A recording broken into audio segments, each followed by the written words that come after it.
Merci beaucoup.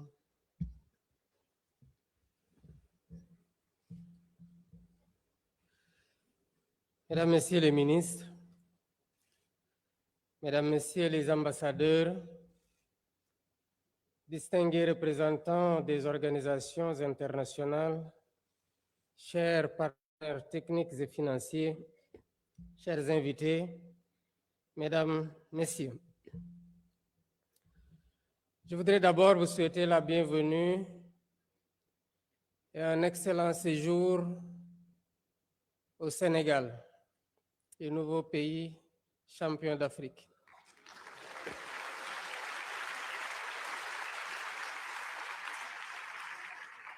Je voudrais par contre vous rassurer que les sourires et l'hospitalité avec laquelle vous êtes accueillis n'est pas lié à ce nouveau titre que nous savourons bien, mais c'est dans notre nature. Vous êtes au pays de la Teranga.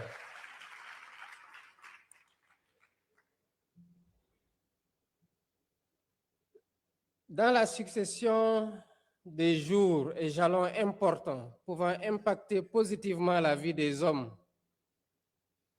ce 26 janvier est une date marquante, avec la tenue ici à Dakar de la réunion de haut niveau préparatoire à la conférence des Nations Unies sur l'eau en décembre 2026. Votre présence à Dakar témoigne de l'importance politique que la communauté internationale accorde à l'eau et à l'assainissement. Non seulement comme enjeu sectoriel, mais également comme fondement essentiel de la dignité humaine, de la santé des populations et de la stabilité des sociétés, mais aussi de la prospérité partagée des nations. L'eau est en effet une ressource vitale pour l'homme et la nature. L'eau est indispensable au maintien de l'équilibre de la planète et à l'atteinte des objectifs de développement durable. Et pour autant, nous le constatons tous, la crise de l'eau est une réalité mondiale. Selon les Nations Unies, 2,2 milliards de personnes n'ont toujours pas accès à une eau potable sûre. Et près de 3,5 milliards restent privés de services d'assainissement adéquats. Pendant que 4 milliards de personnes subissent une pénurie d'eau sévère au moins un mois par an. L'Afrique est particulièrement affectée par cette crise, avec 40% de la population qui n'a pas accès à l'eau potable et plus de 70% de manque de services d'assainissement de base. C'est une situation moralement inacceptable. Et tant qu'elle persistera, notre responsabilité collective restera engagée. Car les crises de l'eau alimentent les crises alimentaires, fragilisent les économies, déplacent les populations et exacerbent les tensions. Hélas, la crise s'accroît avec l'accélération du dérèglement climatique qui impacte gravement les liens intrinsèques entre l'eau et le climat. Étant établi que l'eau agit sur le climat, tout comme le climat détermine la disponibilité et la qualité des ressources en eau. En effet, le changement climatique perturbe considérablement le cycle de l'eau, entraînant sécheresse, inondations selon les précipitations faibles ou surabondantes, la fonte des glaces du fait du réchauffement climatique, ainsi que du changement des niveaux marins. L'eau, quant à elle, est un facteur climatique majeur et ces perturbations affectent notamment la disponibilité d'eau douce, la santé, l'agriculture, l'énergie, l'éducation et la biodiversité.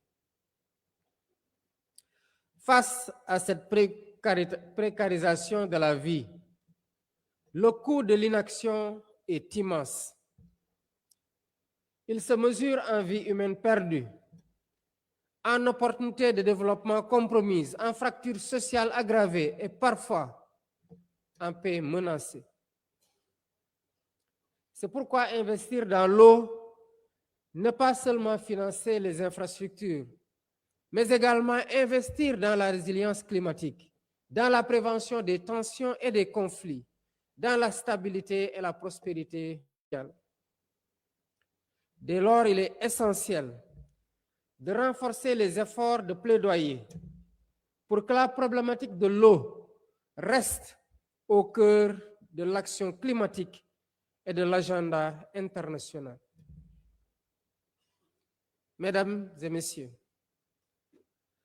l'objectif de développement durable numéro 6, consacré à l'eau et à l'assainissement, constitue un levier stratégique pour l'atteinte de l'ensemble des objectifs de développement durable. Le fait de progresser, le faire progresser, c'est contribuer subséquemment à la mise en œuvre de l'agenda 2030. Cependant, nous notons qu'à 5 ans de l'échéance, force est de constater que nous sommes loin des objectifs fixés, même si des progrès sont observés sur plusieurs indicateurs, prouvant que l'accélération des performances reste possible si nous agissons sur les bons leviers. L'Afrique est au cœur de ces enjeux, malgré sa vulnérabilité aux chocs hydriques et climatiques. Continent riche de ses ressources et de sa jeunesse, elle est aussi une force de solution, d'opportunité, d'innovation et de savoirs endogènes. Je me réjouis à cet égard que l'Union africaine ait proclamé l'année 2026 année de l'eau en Afrique, en cohérence avec la prochaine adoption de la nouvelle vision africaine de l'eau, pilotée par le Conseil des ministres africains de l'eau, actuellement présidé par le Sénégal, champion d'Afrique.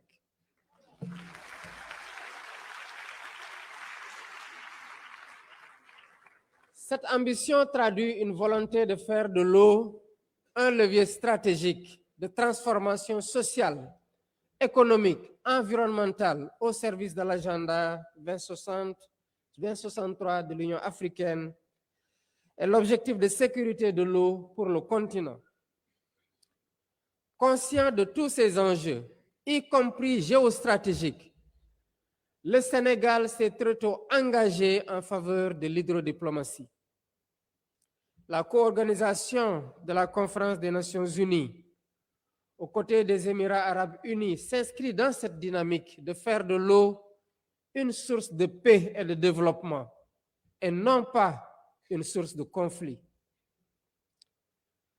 Voilà pourquoi je tiens à saluer ici la qualité du partenariat avec la coprésidence émiratie, fondée sur la confiance, une vision commune, mettant la problématique de l'eau au cœur de l'agenda international pour plus d'accès et de gestion apaisée des ressources hydriques.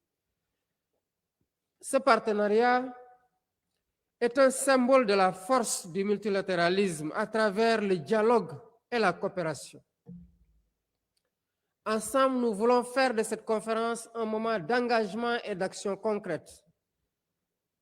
À l'heure où les Nations Unies s'engagent dans une réflexion profonde sur le renforcement du multilatéralisme, la question de l'eau constitue un test concret de notre capacité à produire des résultats tangibles pour les peuples. Faire progresser l'agenda de l'eau, c'est aussi restaurer la confiance dans l'action multilatérale et démontrer que la coopération internationale demeure un levier crédible de solution. La conférence de 2026 ne devra pas être une rencontre de plus, mais un moment de bascule par lequel la communauté internationale agira pour bâtir des réponses inclusives et durables face aux défis de l'eau, du climat, en mobilisant États, collectivités territoriales, secteur privé, société civile, scientifiques, communautés locales, jeunes et femmes dans un bel élan de solidarité et de complémentarité. Elle devra aussi apporter des solutions innovantes, adaptées aux réalités africaines. Elle devra aussi apporter des engagements concrets, mesurables et suivis dans le temps. Elle devra apporter une meilleure coordination des initiatives pour éviter la dispersion. Elle devra apporter une mobilisation accrue des financements pour réaliser les investissements adéquats. Les investissements, en particulier dans les infrastructures, sont capitaux pour la disponibilité de l'eau, sa maîtrise et son utilisation. Les besoins considérables, mais les retours sur investissement le sont tout autant, notamment en emploi décent, en croissance inclusive, en réduction des risques climatiques, en stabilité sociale et politique. Toutefois, l'effort d'investissement requis ne pourra être soutenable sans une réflexion renouvelée sur les mécanismes de financement, notamment l'accès à des financements concessionnels, l'innovation financière et la prise en compte du poids de la dette. Investir dans l'eau, c'est investir dans un bien public mondial. Et cela appelle des réponses collectives équitables et adaptées aux capacités de chacun. Mais pour autant, aucune transformation durable ne sera possible sans les peuples eux-mêmes.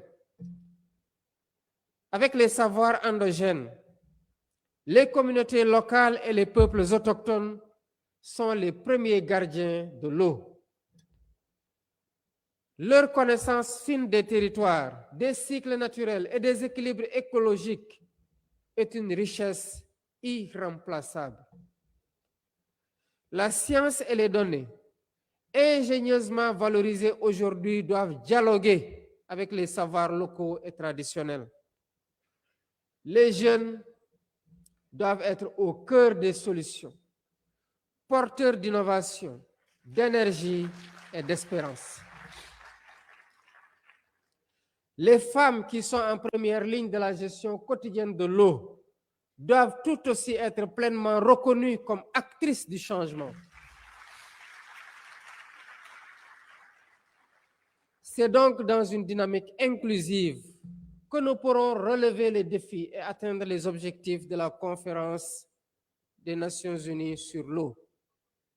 C'est pourquoi je me réjouis de la grande diversité des acteurs présents ici à Dakar pour la co-construction d'une feuille de route pertinente et efficace.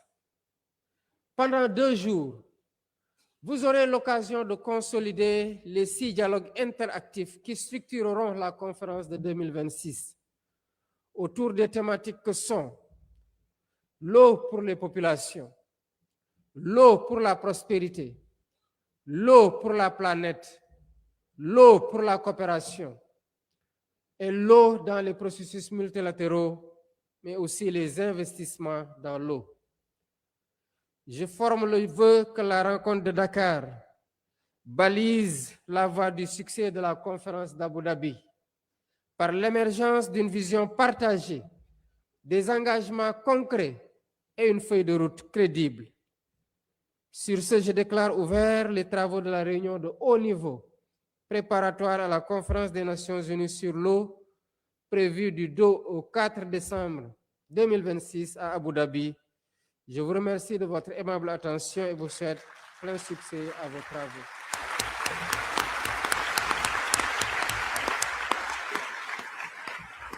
Merci beaucoup, Monsieur le Président de la République du Sénégal, Son Excellence, Monsieur Bassirou Diomaye Diakhar Faye. Ces interventions illustrent une conviction partagée que l'eau doit être placée au cœur des priorités politiques mondiales comme un bien vital pour l'homme, la nature et la stabilité de nos sociétés. Cette réunion préparatoire de haut niveau marque ainsi le début d'un processus exigeant mais porteur d'espoir vers une conférence des Nations Unies sur l'eau 2026 ambitieuse, inclusive et orientée vers des résultats concrets. Mesdames et messieurs, nous vous invitons à poursuivre les travaux dans cet esprit de responsabilité collective, de coopération et d'action. Many thanks to His Excellency, President of the Republic of Senegal, Mr. Bassirou Diomaye Diakhar